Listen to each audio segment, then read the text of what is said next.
प्रदेश जैसे राज्य में वहाँ के किसानों के कल्याण के लिए जो अद्भुत कार्य किया था अपने मुख्यमंत्रित्व काल में, वो आज भी देश के अंदर उदाहरण है।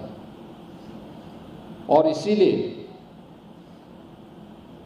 मध्य प्रदेश के उनके अनुभव और आज प्राकृतिक खेती के साथ कृषि और किसान कल्याण के साथ साथ ग्रामीण विकास के एक अद्भुत मॉडल देश की जनता उनके अनुभव का लाभ लेकर के देखना चाहती है। और इस दृष्टि से आज उनका मार्गदर्शन यहाँ पर आए हुए हमारे अन्नदाता किसानों को प्राप्त हुआ है। इस क्षेत्र के विशेषज्ञों के साथ इस संवाद के इस कार्यक्रम में मैं उनका हृदय से स्वागत करता हूं, अभिनंदन करता हूं। हम सब जानते हैं कि हरित क्रांति का लाभ अन्न उत्पादन करने में और उसकी उत्पादन क्षमता को बढ़ाने में प्राप्त हुआ, लेकिन ये अधूरा सच है। अगर आप 17वीं और 18वीं सदी के भारत के कुछ उन प्रांतों का जिन्होंने अपने स्तर पर उन राज्यों में, उन क्षेत्रों में कार्य किया था, वहाँ की प्रकृति के द्वारा प्राकृतिक पद्धति से किए जाने वाली खेती के और उससे उत्पादन की उस दर को देखेंगे तो आपको लगेगा कि वास्तव में जो पिछले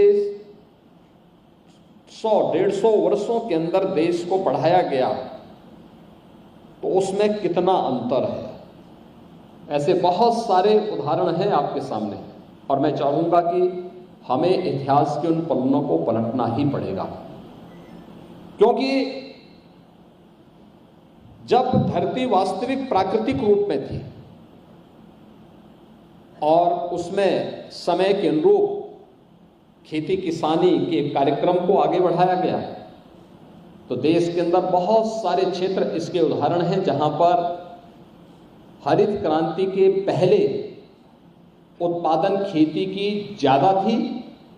इसके बाद कुछ समय के बाद ठहराव आने के बाद जब उन क्षेत्रों में हरित क्रांति के बाद आधुनिक फर्टिलाइजर, केमिकल और पेस्टिसाइड का उपयोग होना प्रारंभ हुआ, कुछ समय के लिए हमें उत्पादन बढ़ता हुआ दिखाई तो दिया, लेकिन आज उसके दुष्प्रभावों से हम इस जीव सृष्टि को बचा पाने में बहुत कठिनाई महसूस कर रहे हैं। वो सीधे जहर के रूप में नहीं आ रहा है, लेकिन एक स्लो पॉइजन के रूप में वह हर व्यक्ति की धमनियों में घुसता जा रहा है। और ये केवल मनुष्य के लिए नहीं, अभी 2 वर्ष पहले की घटना है। उत्तर प्रदेश के अंदर हम लोग निराश्रित गो आश्रय स्थल संचालित करते हैं। लगभग हमारे पास 12 लाख से अधिक गोवंश निराश्रित गो आश्रय स्थलों में है, जिनमें से 11 लाख का व्यवस्था प्रदेश सरकार संचालित करती है। 1 लाख गोवंश किसानों को हम लोगों ने मुख्यमंत्री सहभागिता योजना के अंदर दे रखा है, जिसमें एक किसान को केवल हम 4 गोवंश तक ही अनुमन्य करते हैं। हर महीने उसका वेरिफिकेशन होता है, गाय सुरक्षित है, हृष्ट-पुष्ट है कि नहीं है। अगर है और सुरक्षित है तो हम उसे प्रति गाय हर महीने 1500 रुपये उस किसान को, परिवार को उपलब्ध करवाते हैं। 4 गाय पर 6000 रुपये महीने, हर महीने उसको उपलब्ध होते हैं। और तीसरी योजना है कुपोषित धात्री या बच्चे के लिए। उस परिवार को इस निराश्रित गो आश्रय स्थल से ब्याई हुई गाय हम उपलब्ध करवाते हैं। और ब्याई हुई गाय उपलब्ध करवाने के बाद उस गाय से हम लोग वहां पर उस गाय को देने के साथ साथ उस परिवार को एक प्रति माह 1500 रुपया भी हम उस परिवार को उपलब्ध करवाते हैं। इस व्यवस्था को ले जाने के बाद जब हम लोग देखते हैं तो काफ़ी अच्छे पैमाने पर जिन लोगों ने इस पर काम करना प्रारंभ किया उसके अच्छे उदाहरण में सामने आए। लेकिन हमारा अमरोहा में एक निराश्रित गो आश्रय स्थल था, अचानक वहां पर 12-14 गाय मर गई। हमने लखनऊ से टीम भेजी, IVRI बरेली की टीम भी हमने वहां भेजी, अन्य विशेषज्ञों को भी मैंने भेजा। मैंने कहा मौत का कारण क्या है? अचानक किसी ने जहर तो नहीं दे दिया? देखा गया कोई जहर नहीं। फिर हमने चारे का परीक्षण करवाया तो पता लगा कि चारे में फर्टिलाइजर इतना ज़्यादा पड़ चुका था कि उसके बाद वो गाय मरी है। और बड़े पैमाने पे इस प्रकार की घटनाएं मैं 2-3 बार उत्तर प्रदेश के अलग अलग जनपदों में इस प्रकार की घटनाएं देख चुका हूं। आप मुझे बताइए, एक गाय अत्यधिक केमिकल और फर्टिलाइजर का उपयोग करने की उस क्षमता को बर्दाश्त करने की स्थिति में नहीं है, तो मनुष्य कहां होगा? मनुष्य की क्या स्थिति होती होगी?